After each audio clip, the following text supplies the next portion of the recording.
Good morning to all of you. I Professor B.S. Deshmukh, lecturer in Mechanical Engineering Department of Maratha Vidya Prasarak Samajas, Rajarshi Shahu Maharaj Polytechnic, Nashik. Subject ETM Emerging Trends in Mechanical Engineering, TYME students. Unit 2nd Process Engineering, and today's topic is hyperbolic cooling tower. Firstly, we have to discussion on the cooling tower. Cooling tower rejects heat through the evaporation of water in a moving air streams within the cooling tower. The temperature and humidity of the air streams increases through contact with the warm water, and the air is then discharged. The cooled water is collected at the bottom of the tower. We know that the cooling tower is one of the important equipment which is used in thermal power plant. विद्यार्थी मित्र, आपल्याला माहिती आहे आपण second year thermal इंजिनिअरिंगमध्ये learn केलेलं आहे की थर्मल पॉवर प्लांट कशा पद्धतीने रन होत असतो, की ज्यामध्ये फीड वॉटर किंवा वॉटर बॉयलरला सप्लाय केलं जातं. Boiler can convert that water into the vapor form which is known as a steam. ज्यावेळेस बॉयलरला फीड वॉटर किंवा वॉटर सप्लाय केल्यानंतर ते वॉटर त्याचं व्हेपर फॉर्ममध्ये कन्व्हर्जन करतं ते बॉयलर त्या वॉटरचं, आणि त्यालाच आपण स्टीम असंही म्हणतात. जनरेट झालेली जी काय स्टीम आहे ती स्टीम नोझल थ्रू टर्बाईनवरती काय केली जाते, फ्लो केली जाते. नोझल थ्रू टर्बाईनवरती काय केली जाते, फ्लो केली जाते, आणि त्यानंतर ती स्टीम ॲटमॉस्फिअरमध्ये एक्झॉस्ट व्हायची आणि ती वेस्ट जायची. त्यानंतर पुढे काय झालं की त्यामध्ये जे काही ॲडव्हान्स टेक्नॉलॉजी आली त्यामध्ये कंडेन्सर आणि कूलिंग टॉवरचं यूज केलं गेलं. Condenser can convert that expanded steam into the liquid form. Turbine through waste जाणारे किंवा ॲटमॉस्फिअरमध्ये एक्झॉस्ट होणारी जी काही स्टीम आहे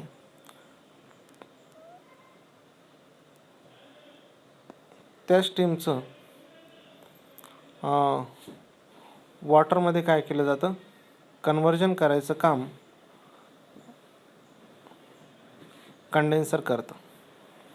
जी काय स्टीम आहे त्या स्टीममध्ये प्रेझेंट असलेली जी काय हीट आहे ती हीट कंडेन्सरमध्ये कोल्ड वॉटर ॲब्झॉर्ब करतं. हीट रिड्यूस झाल्यामुळे स्टीमचं टेम्परेचर रिड्यूस होतं आणि त्या स्टीमचं वॉटर फॉर्ममध्ये काय होतं, कन्व्हर्जन होत असतं. आणि जे काय वॉटर फॉर्ममध्ये कन्व्हर्जन झालेलं जे काही वॉटर आहे ते वॉटर परत काय केलं जातं, बॉयलरला सप्लाय केलं जातं. कंडेन्सरमध्ये काय करतात की जे काही कोल्ड वॉटर आहे ते कोल्ड वॉटर फ्लो करून ती हीट ॲब्झॉर्ब करतात, पण हीट ॲब्झॉर्ब झाल्यामुळे कंडेन्सरचं जे काही कोल्ड वॉटर आहे त्याचं कन्व्हर्जन हॉट वॉटरमध्ये होतं.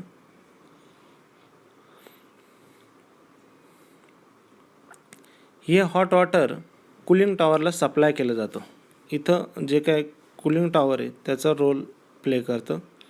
कूलिंग टॉवर या हॉट वॉटरचं कन्व्हर्जन कोल्ड वॉटरमध्ये करून ते कोल्ड वॉटर परत कंडेन्सरला सप्लाय करतात. आणि त्याचे जे काही व्हेरियस मेथड्स आहे त्या कूलिंग टॉवरमध्ये आपल्याला डिस्कस करायचे आहे. आणि तेच कूलिंग टॉवरबद्दल इथं सांगितलेलं आहे की cooling tower reject the heat through the evaporation of water in moving air streams within the cooling tower. The temperature and humidity of the air stream increases through contact with the warm water, and this air is then discharged. The cooled water is collected at the bottom of the tower. Okay, या ठिकाणी cooling टॉवरचे काही types आपण बघितलेले की basically cooling tower natural draft आणि mechanical draft अशा 2 टाईप्समध्ये divide केलेला असतो.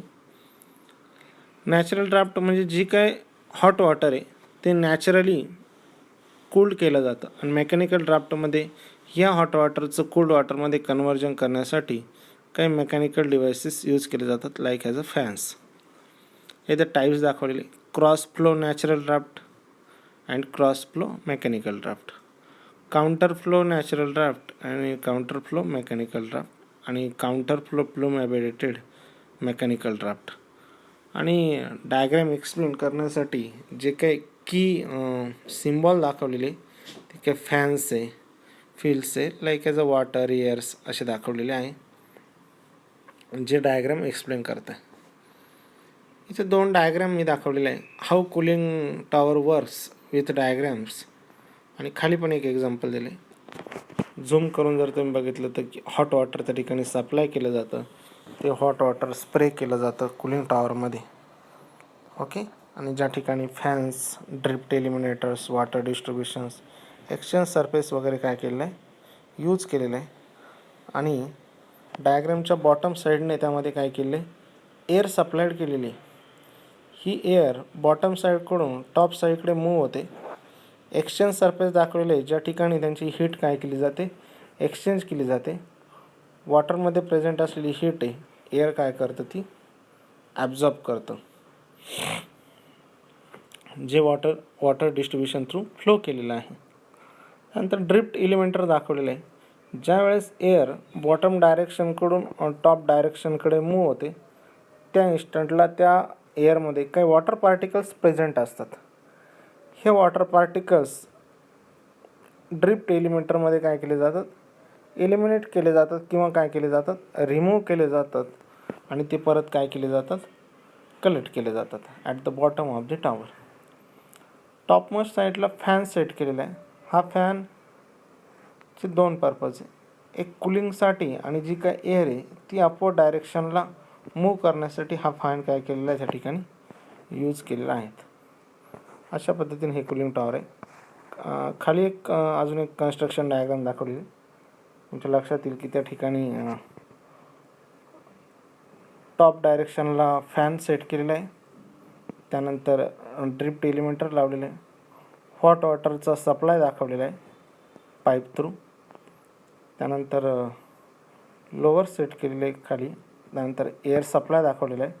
वॉटर डिस्ट्रीब्युशन नोझल्स दाखवलेले आहे. आणि खाली at the bottom of the diagram sump दाखवलेला आहे आणि कोल्ड वॉटर सप्लाय दाखवलेला आहे.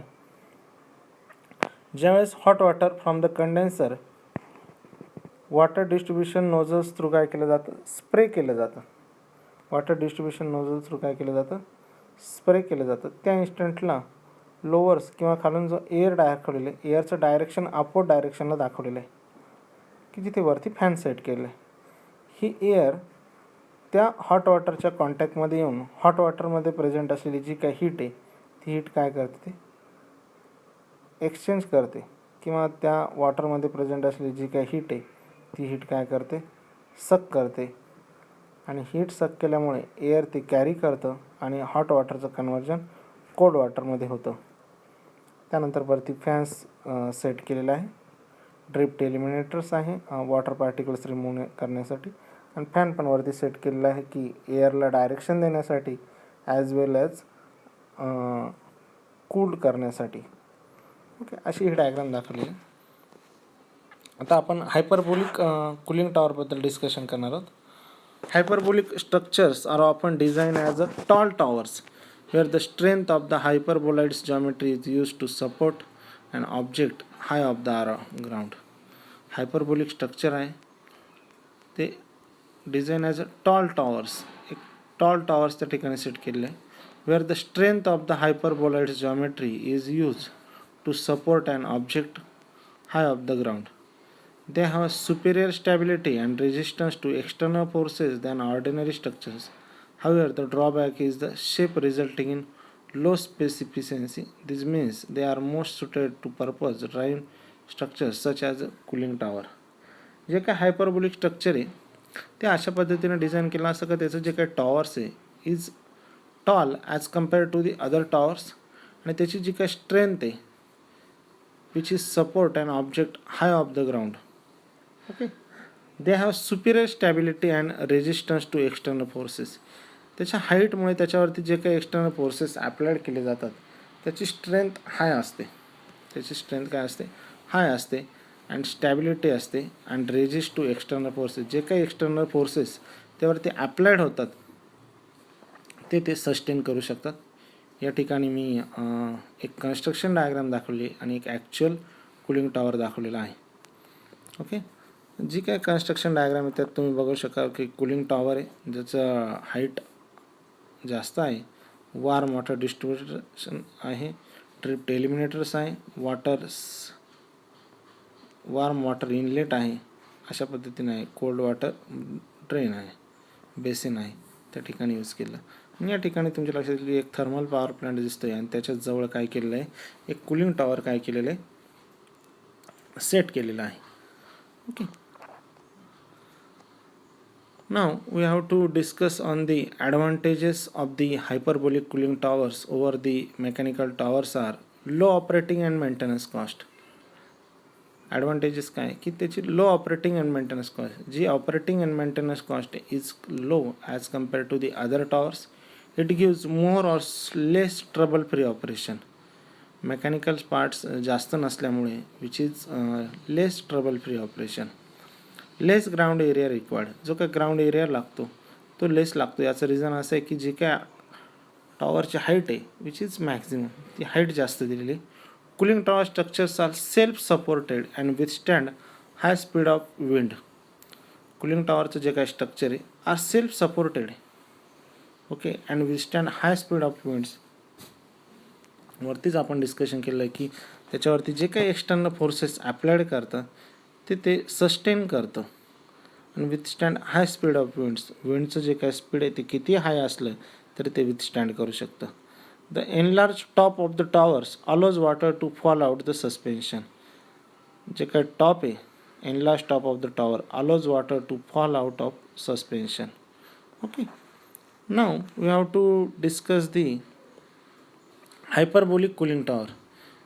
हायपरबोलिक कूलिंग टॉवरचे ड्रॉबॅक्स आपण डिस्कस करणार आहोत. आपण त्याचे ॲडव्हान्टेजेस बघितले की ऑपरेटिंग कॉस्ट लो आहे, मेंटेनन्स कॉस्ट पण लो आहे, which is less trouble free operation, less ground area required, self supported and withstand high speed of winds, and the enlarged top of the tower allows water to fall out of suspension. Okay, now we have to discuss the some drawbacks of hyperbolic cooling towers. First one is high initial cost. Due to the more height or the taller structure, its initial cost will be the high, and the performance varies with DBT. DBT means the dry bulb temperature and RH means the relative humidity of the air. Height जास्त असल्यामुळे किंवा taller structure असल्यामुळे त्याची initial cost काय असते, जास्त असते, आणि त्याचा परफॉर्मन्स व्हॅरी होतो ड्राय बल्ब टेम्परेचरनुसार आणि रिलेटिव्ह ह्युमिडिटीनुसार एअरच्या. While initial cost may be higher, the saving in fan power, longer life and less maintenance always favours for this hyperbolic cooling tower. आपण त्याचे ॲडव्हान्टेजेस डिस्कस केले आणि ड्रॉबॅक्स पण डिस्कस केले.